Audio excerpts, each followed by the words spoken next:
సహోదరుడా, ఈ మధ్యాహ్న వేళ సమయము మేము మీతో పంచుకోవడానికి వచ్చిన ఆ మంచి శుభవార్త, యేసు రక్షించును, యేసు స్వస్థత పరుచును, యేసు సమాధానమిచ్చును. దేవునికే మహిమ కలుగును గాక. యేసు క్రీస్తు నామములోనే స్వస్థత, యేసు క్రీస్తు నామములోనే మీకు సమాధానము కలుగును గాక. దేవుని వాక్యము సెలవిస్తూ ఉంది.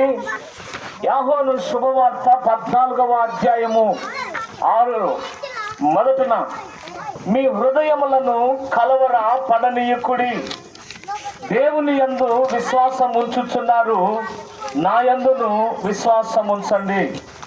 ప్రియ సహోదరి సహోదరులరా, జ్ఞాపకము చేస్తూ ఉన్న కలవర పడకుడి, మీ హృదయములను కలవర పడనీయకుడి.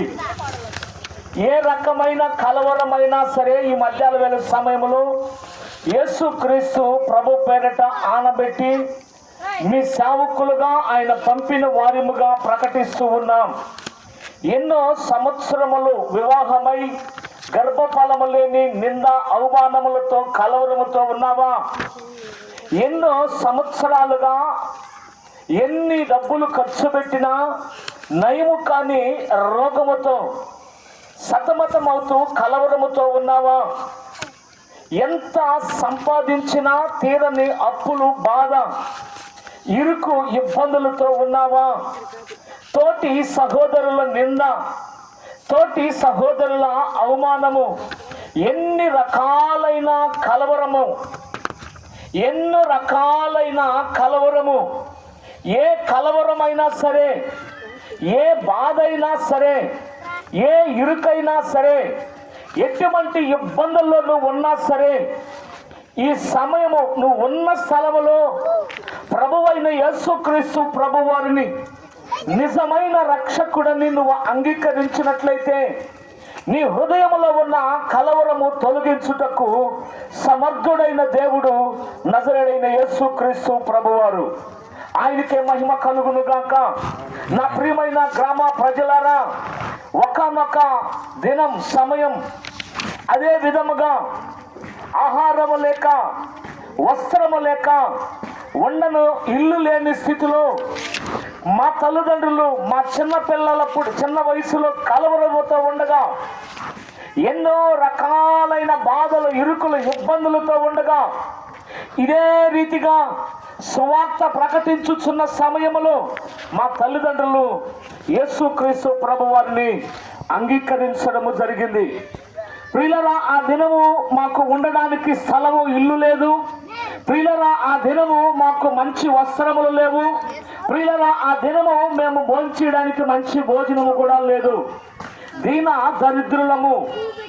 ఎంత సంపాదించినా కరువే, ఎంత సంపాదించినా కరువే. అలాంటి కలవరముతో మా తల్లిదండ్రులు, మా కుటుంబము ఉన్నప్పుడు యేసుక్రీస్తు ప్రభువు నామము ఇలాగా ప్రకటించబడుతూ ఉన్న సమయాన మా తల్లిదండ్రులు యేసుక్రీస్తు ప్రభువారిని విశ్వసించినారు. దేవునికి మహిమ కలుగును గాక. ఇదిగో ఆ దినము మా తల్లిదండ్రులు విశ్వసించారు, వారి వెనకాల మేము ప్రవేశించాం. అందుకే ఈ దినము ఈ రీతిగా మీ ముందు నిలబడి ధైర్యముగా యేసుక్రీస్తు ప్రభువారు నిజమైన దేవుడని, యేసుక్రీస్తు ప్రభువారు దగ్గర స్వస్థత కలదని, యేసుక్రీస్తు ప్రభువు నామములో సమస్త కార్యములు జరుగుతున్నవని మేము విశ్వసించి, మేము అనుభవించి ఈ మధ్యాహ్న వేళ సమయమున మీ దగ్గరకు వచ్చి ఆ మహనీయుడు, ఆ నజరేయుడైన యేసుక్రీస్తు ప్రభువారిని గురించి మీకు మేము ప్రకటిస్తూ ఉన్నాము. నమ్ముతావా? విశ్వసిస్తావా? నమ్మితే దేవుని మహిమను చూస్తావని దేవుని వాక్యము సెలవిస్తూ ఉంది. మరొకసారి నేను చెబుతూ ఉన్నా, ఏ నిందైనా సరే, ఏ అవమానమైనా సరే, ఏ బాధలో ఉన్నా సరే, ఏ ఇరుకు ఇబ్బందులైనా సరే, ఎంత అప్పులు బాధ అయినా సరే, తల్లిదండ్రుల మధ్య, భార్య భర్తల మధ్య, కుటుంబంలో సహోదరి సహోదరుల మధ్య అసమాధానం, నింద, ఆర్థిక ఇబ్బందులు, నా ప్రియ సహోదరి సహోదరుడా, యేసుక్రీస్తు నామములో మీకు మీ కుటుంబాలకు సమాధానము కలుగును గాక. గర్భఫలము లేని నిందల అవమానములతో ఉన్నావా? యేసుక్రీస్తు ప్రభువు నామములో నీ గర్భము తెరవబడును గాక. అలాగే అప్పుల ఊరిలో కూరుకొని ఉన్నావా? యేసుక్రీస్తు నామములో నీ అప్పులు తీర్చబడును గాక. ఈ మధ్యాహ్న వేళ సమయంలో ఆయన రక్షించును, ఆయన స్వస్థత పరచును, ఆయన సమాధానం ఇచ్చును. ఆయన నజరేయుడైన యేసుక్రీస్తు ప్రభువారు, ఆయనకే మహిమ కలుగును గాక. నువ్వున్న స్థలములో నువ్వు అంగీకరించి నువ్వు అలాగే ఏకీభవించినట్లయితే దైవ సేవకులు మీ కొరకు ప్రార్థన చేయబోతూ ఉన్నారు. దేవునికి మహిమ కలుగును గాక. ఆమేన్.